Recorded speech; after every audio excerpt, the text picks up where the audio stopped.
So on June 24th, 2021, our Miami-Dade community was shaken to its very core by the historic collapse of the 12-story Chaplin Tower South Condominium. For most of us and for most of America, this unbelievable tragedy tore at our very hearts. The loss of 98 lives was and is still painfully tragic. But for a group of alleged identity thieves, it was a time to make some money. And that is the subject of today. It's about identity theft. Joining me today are many who need no introduction. I'd like to start with our very distinguished mayor, Daniela Levine Cava, who was masterful in navigating this really horrible disaster. Our Miami-Dade County, our one and only, our Sally Heyman, who continues to this day to be a beacon of passion. Senator Jason Pizzo is there.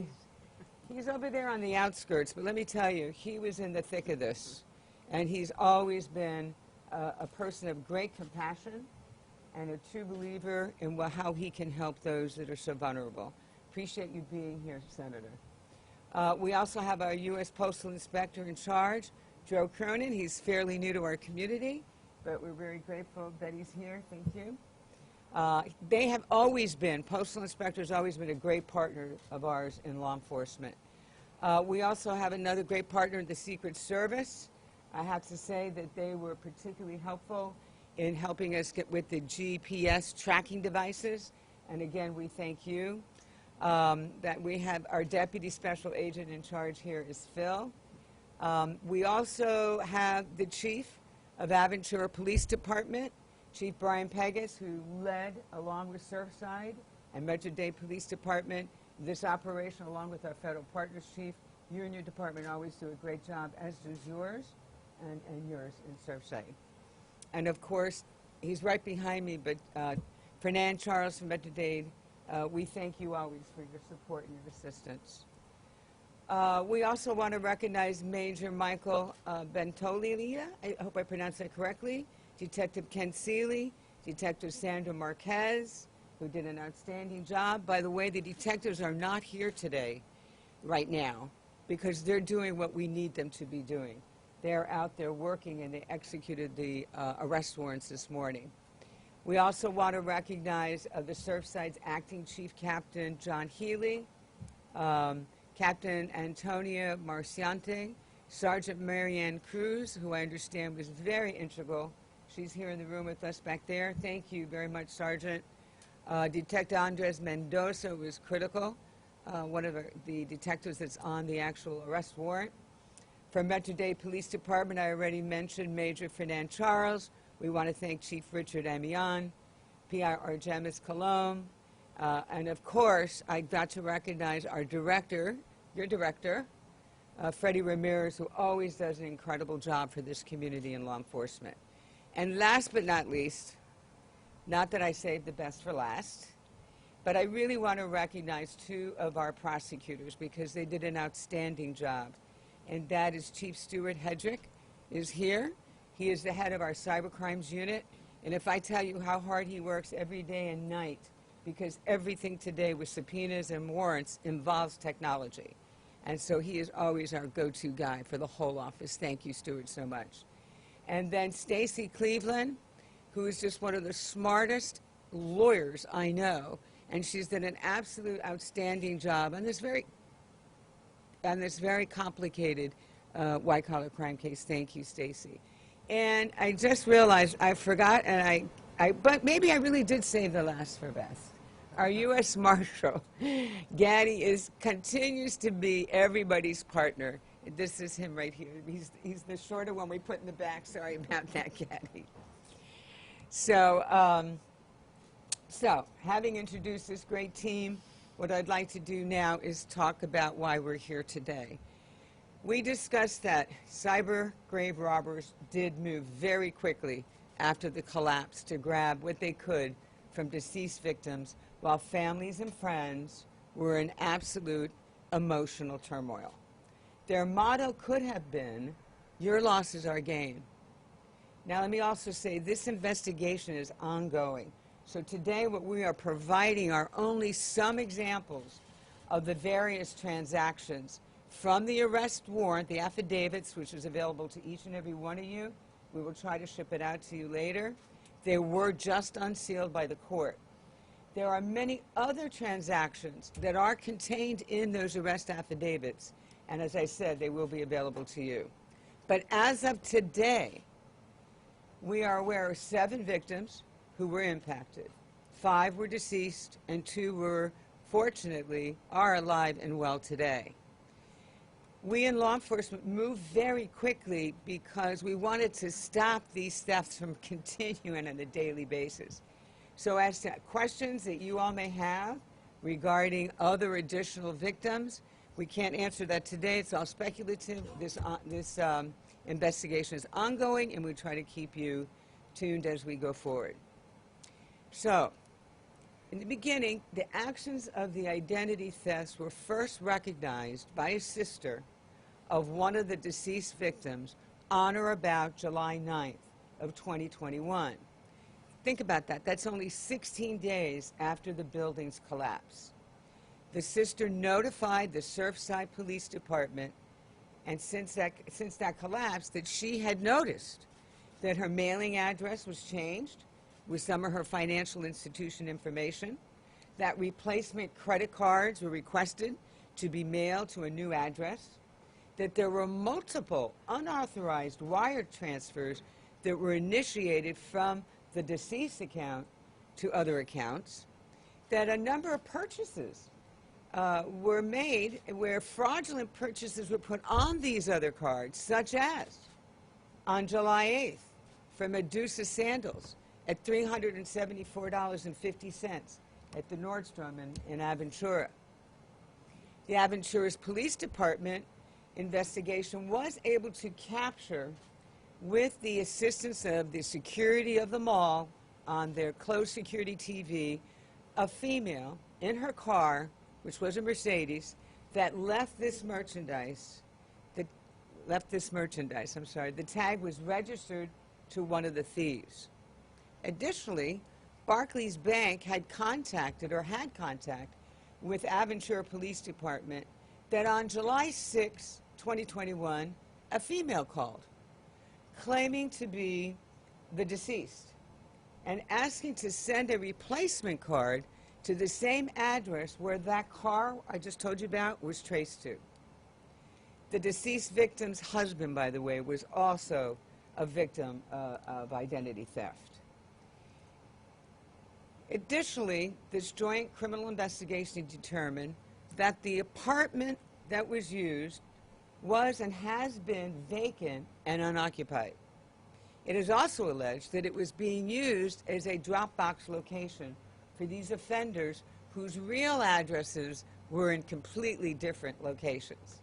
So what we have now is we have a variety of clips for you to see, and we're going to start, George, with an edited excerpt of a phone call where the caller claims that she was a victim of the Surfside condominium collapse. Would you please play that, George? You turn it up, George?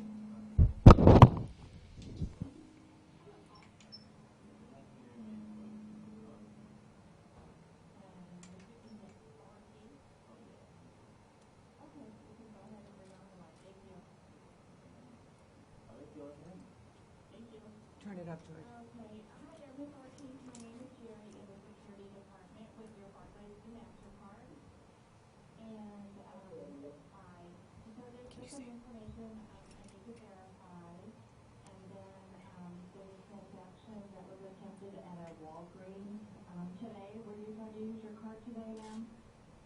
Yes, I was trying to get my medication and also some supplies. Okay. All right. So I do apologize that I'm being held up here. So I also need to verify, did you request a new card on the 6th of July? Yes, because I was a victim of the fires that was collapsed on Surfside, and all my person brain is. Oh my gosh, sorry about that. Oh my goodness. Okay. Oh, okay. Let me go ahead and get you cleared up here, and then your card will work going forward. Catherine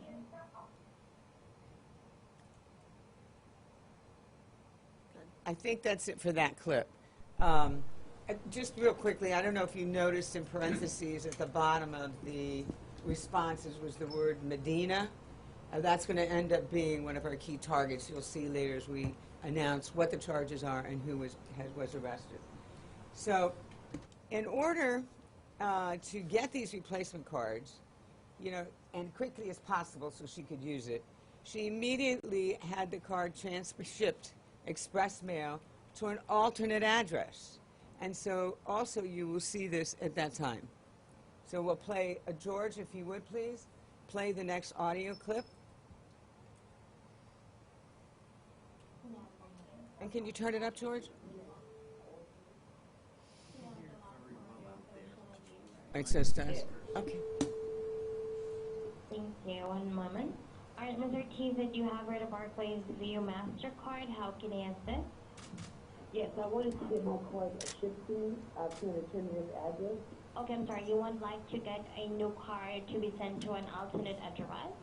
Yes. Okay, and can you mail me out a pin too as well? Yes, you can do it, ma'am, but you can only do it once you already receive the card. So yes, ma'am, I'm ready for that alternate address where you'll be sending this card to. Okay, 300 Northeast First Court. That's the number 1, and then ST Court, apartment 101. I just want to clarify that's 300 Northeast First Court, apartment 101, and then what is the city? Hallandale, Hallandale, Beach, Florida, 33009. Ms. Ortiz, you'll be receiving the card in the mail within, you will be getting the card tomorrow.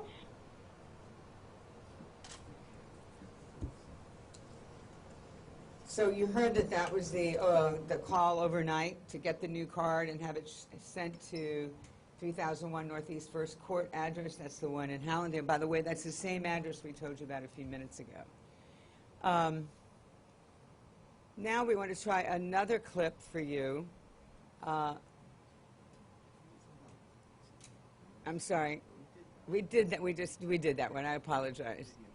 So what we have next is a video clip, because what you'll see is the video clip will show that these credit cards that you just saw, those are just examples. There are lots and lots of them, lots of phone calls. But what you'll see is they immediately went into use. They immediately started buying. So as I can tell you that between July 7th and 9th, just in those 2 days, there were 28 attempted transactions, including at an ATM at the Aventura Mall, which was also, by the way, caught on closed-circuit TV, and then at a Christian Louboutin in Miami's Design District. And then our main suspect also purchased a black Versace purse valued at $1,658.50 at the Versace store in the Design District, again, using the deceased woman's account. On July 22nd, 2021, so it's just several days later, our main suspect, using a different Chaplain Towers victim's account and carrying her new distinctive Versace purse, went to Bloomingdale's and charged $2,500 at Bloomingdale's in the Aventura Mall. And we are now going to play that clip for you, George. That's the video clip, please, George. We've also, we may play this back, but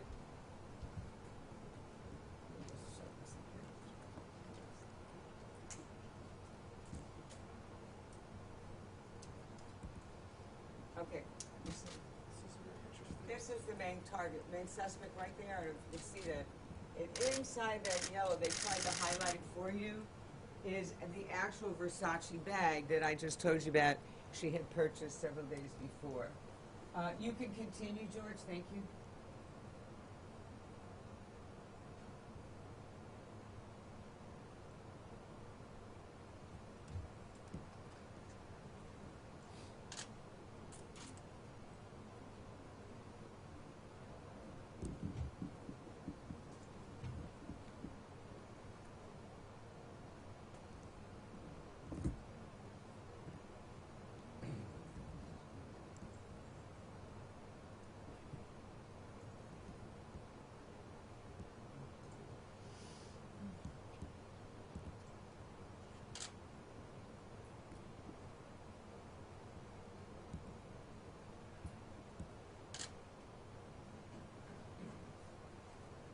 Off she goes.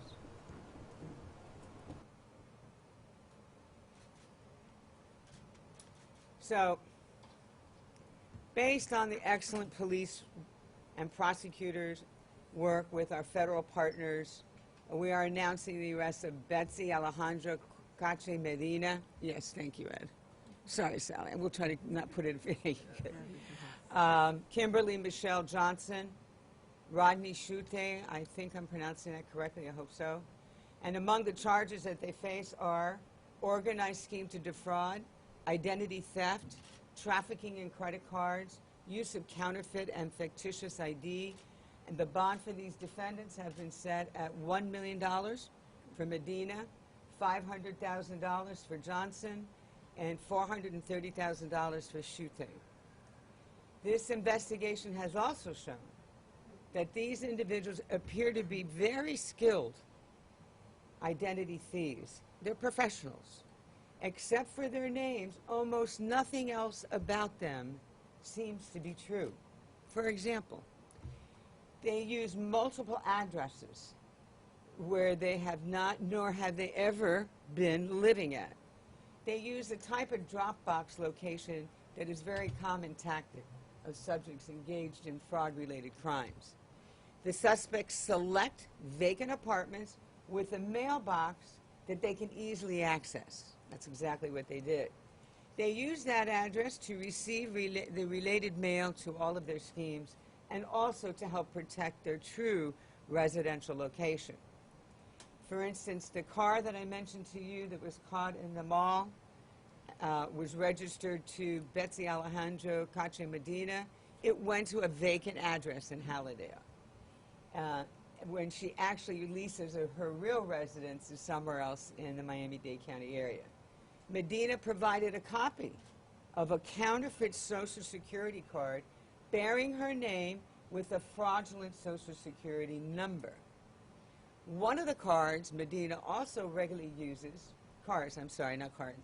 she regularly uses is a gray Infiniti SUV. It is driven also with a counterfeit Florida temporary license plate. Medina, in order to assist her associate, Kimberly Michelle Johnson, to rent a condo in the same complex where Medina lives, indicated that Johnson was her sister. Johnson, in renting her real residence in Miami-Dade County, presented also a counterfeit Florida driver's license number containing a driver's license number that is not issued in Florida, and a counterfeit Social Security card with her name and a fictitious Social Security number. Since March 18, 2020, Johnson has the Hallandale address listed on her state Florida driver's license as her mailing address. Then there's Medina's boyfriend, Rodney Schute, who is also on her condo lease. He provided a counterfeit New Jersey driver's license number bearing his photograph and a name of Rodney Pierre with the date of birth of June 28, 1974. He also provided a counterfeit Social Security card bearing the name Rodney Pierre and a fraudulent Social Security number. Together, Johnson, Medina, and Schute, and potentially other yet unidentified co-conspirators were all acting in concert to steal and utilize the identities of both deceased and living survivors of the Surfside Tower collapse. This group stole the identity of at least 5 different Chaplain Tower South Condominium victims. I'm sorry, it should be 7. It was of 7 that we know of, and 2 of which are still surviving. There's also evidence of another victim who's not connected to the South Florida area. You may read about that in the affidavit. There are also 2 other known of victims that were not part of the Chaplain Tower that are also mentioned in the arrest affidavit. We do not discuss them today or all the other transactions. Right now, we estimate that these characters who were quick to rob the deceased have successfully stolen at least $45,000, and that does not include another 67,000 that we know of today that they tried to steal. But because of the excellent work of security and loss prevention experts at the various banking institutions and the mall and the different stores, they were able to reject a lot of those attempted transactions. So in conclusion, our community has been shaken at the horror that we've seen with the collapse of the Chaplain Tower South Condominium. And now we're also further aggravated and shocked by those who would use this tragedy to enrich themselves. But we will not let any of those involved in these crimes get away with them. All of us here, every single one of us, promise you that. Thank you. Chief, does anybody want to say anything? I know you do. We'll go to the mayor first. Mayor Cobb. Thank you. Thank you so much. Good afternoon, everyone. It's been more than 2 months now since the unspeakable tragedy of the collapse of Champlain Tower South. And we've been working so hard to bring closure to the families affected, to help the survivors to relocate, help the families of the victims to find peace. And yet, here we are faced with this incredible exploitation of the dead from this unspeakable tragedy. So I'm very, very proud to stand alongside law enforcement, our state attorney, everyone who's doing their job to make sure that we bring justice to those who are preying upon these innocent victims. It is really incredible to me as a former victim of identity theft myself to be in this position, to experience the depravity of the situation where someone would rush in to this calamity and find an opportunity to enrich themselves. So it's unimaginable to me and truly abhorrent, and I'm so very, very grateful that this great team is bringing justice to these people and helping to restore the peace and tranquility to those who were already so harmed by this tragic building collapse. And what's happening here today is testimony to the perseverance, the commitment, and the passion of these dedicated professionals. So we're all working to get answers, accountability for what happened in the collapse. That's not the purpose of today's press event. It's to share that on top of that tragedy, we have to go out and defend innocent victims from yet another degradation. So thank you very, very much, everyone, for the hard work, and congratulations for your success. You want to do Spanish now or later? We'll do it at after the end. Can Okay. you see my mask? Oh, I'm looking for my mask. I don't know. Okay. Sorry, we're looking for my mask. There. Is it? thank you. Sorry. Thank you very much. Yeah, I was going to say. Okay. Sally, do you want to say a few words or no? Okay. Go ahead, Shirley, please. Good afternoon, everyone, and thank you, Kathy. I just want to extend my condolences to the families of the victims for having to be re-victimized yet again by these heinous acts. This is truly despicable and unacceptable. I also want to thank the entire team back here, the Aventura detectives, the Surfside detectives, all of the federal agencies that made this happen, but especially Detectives Celia and Marquez, who worked months on this case, day and night, trying to bring closure to these victims. And I think you can see by the bond amounts and the arrests that were made and the ongoing investigation that is going to continue, we in South Florida have sent a clear and convincing message that this will not be tolerated. And I can assure you that here at the Aventura Police Department, these cases are extremely complex, as the state attorney indicated to you, with all of these individuals. Nothing about them is real. Their IDs, their cars, their residences, nothing is legitimate. So the amount of investigative efforts that had to go into this in order to get a break in the case and to make this case were unbelievable. And I think down the road, when you guys see all the details and everything that came out, you're going to be just awed about what went into this case. And I can tell you something here and now in Aventura, with the Aventura Mall, we have a zero tolerance stance for fraud-related crimes or for anybody being victimized in our community. And whether these investigations take 2 days or they take 2 years, we're going to follow them to the end and bring closure to the victims. And we're able to do that because of the partnership that we have here with all of our federal agencies, with all the local law enforcement partners that we have, and with the state attorney's office, who I just have to tell you was amazing in this case, getting everything with the warrants and everything executed as quickly as possible in order to bring closure to these victims. And one last thing, and this is a testament to the law enforcement professionals that are back here and what we did in this case. It's very easy at times when we have a crime just to go quickly and make the arrest.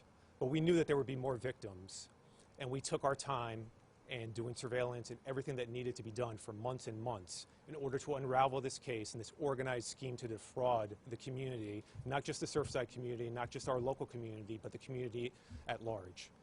And because of the successful efforts and everything that was done today and what will be done in the future, there will be more arrests and there will be more victims that will have closure given to them.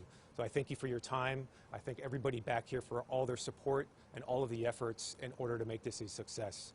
Thank you. Thank you, Chief, so much.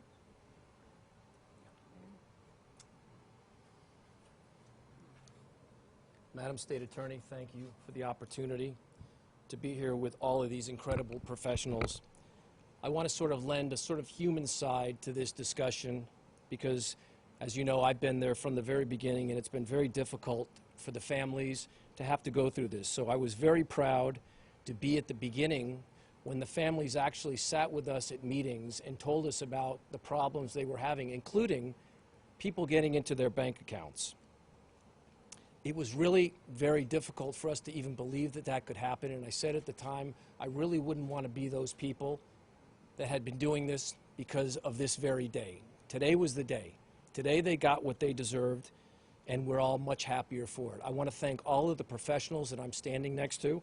I want to thank the Surfside Police Department, our police chief, Julio Hierro, all the individuals involved. I want to thank the Secret Service, the Aventura Police.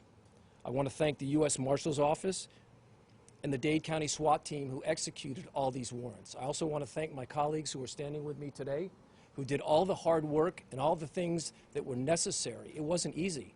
We wanted an answer right away. And as Kathy had said, it wasn't an easy process. We could have arrested someone, but we decided to be patient and go after all the people connected with that one someone who had showed up on the camera early on that we all knew about. So kudos to our law enforcement agencies who had the patience and the dedication to do this, not quickly, but correctly. Thank you. Well said, thank you. Yeah, you want her name? Her mental name? Chief, are you sure you want to say? Okay. All right, then at this time, we'll take questions in English before we go to Spanish. Any questions? Okay, we'll start. Yes. How long could they be facing jail time? Like, what's the punishments for these crimes? Well, I believe it's 15 to 30 years because it's organized scheme to defraud. What is the actual? Some of the charges come within the mandatory sentences. The rest are your standard. It really depends on what comes Yeah. out later. But as they're charged today, it's between 15 and 30 years. Maximum, yes. The max is 30 years. Yeah. Right. Do you believe there are other groups doing this, or just more people related to this group? It's just, don't know. And actually, if we did, it'd be hard to say because we want to keep going. And when you have information or any kind of intel, you want to make sure that all of us follow through with it and don't compromise anything. But right now, we feel very comfortable with this package on these victims. A related question, you had said 7 that we know of. Is it then safe to say that the investigation continues and there could perhaps be additional victims of the Surfside collapse that are victims of this That- IEP theft program? That is what we intend to say, yes. That we don't know, maybe not. We hope not. We want there not to be, but there may be. So we've stopped at this point. We felt comfortable, like they've all said. We had the evidence. We had this particular group. We had all the transactions. We had the videotapes. We had the closed circuit TVs. We had all the surveillance that all these police departments had done. They did a lot of work on this. And we felt very good at this juncture to stop that. Whether there are other victims, we will find out if there are, though. This is one lean, mean machine here. And we're not going to stop till we do hold everybody accountable. If they were such charlatans, they'll be held accountable. Given that it's a multi-agency effort, if there are family members of some victims that are hearing this and now thinking to themselves, maybe I should be double-checking credit card statements and looking into this, which agency should they contact? Thank you. I was remiss. I'm really glad that you mentioned that. We do have a hotline number that's been established with probably all of us, all interconnected. It is an important point that you make. If you have any questions about any transactions from anyone that you know, within Champlain Towers or not, or outside, you can call this hotline that has been established.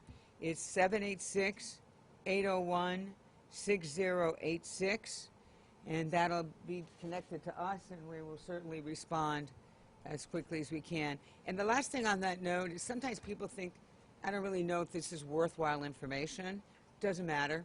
Give the information anyway, and let these professionals decide whether that kernel of information could be useful and something much larger. So do you believe all of the cases identified to this point are related to these three? All of the victims identified are related to these three? Yes. These victims that we mentioned today, these transactions that we mentioned today with these three defendants. Whether there are other transactions and victims outside of these remains to be seen because the investigation continues. Do you know how they got? Wait, sorry. Can you just clarify how they actually got access to the victims' information, bank accounts? I know a lot of that was published in the news, but how they actually... A lot of it was published in the news. Remember the residents and who owns what properties at the towers, public record. So a lot of them were able to access that. You could see how quickly it happened. It was something like within 16 days. They're professionals. So we pointed out, they knew exactly what they were doing, and it was really horrible what they did to prey further on the family members of the deceased. For clarification, like you may have mentioned already, but in the video that we saw as well as the phone call, was that that was Medina? Yes. Was she using the information from a deceased person? Yes. Or a survivor? No, well, so as I mentioned, we have identified so far 7 victims. 2 of them are still surviving. The one that you saw is of a deceased. So that was Medina in both the video in Bloomingdale's and I believe of both the sound as well. And also there was an indication that this is still ongoing. Mm-hmm. Is there a certain number of more arrested you're expecting, a handful, couple? Listen, as you can see, we move very quickly on this. They move very quickly, all these organizations, agencies, interworking day and night, a lot of transactions, a lot of evidence. So right now, this is where we are today, and we will see as we keep digging. And who knows, we may get more information coming to the hotline. There may be other information that's already in the pipeline. As this unfolds, and we make our case, and we do what we think is the right thing to do, we'll come back to you and let you know.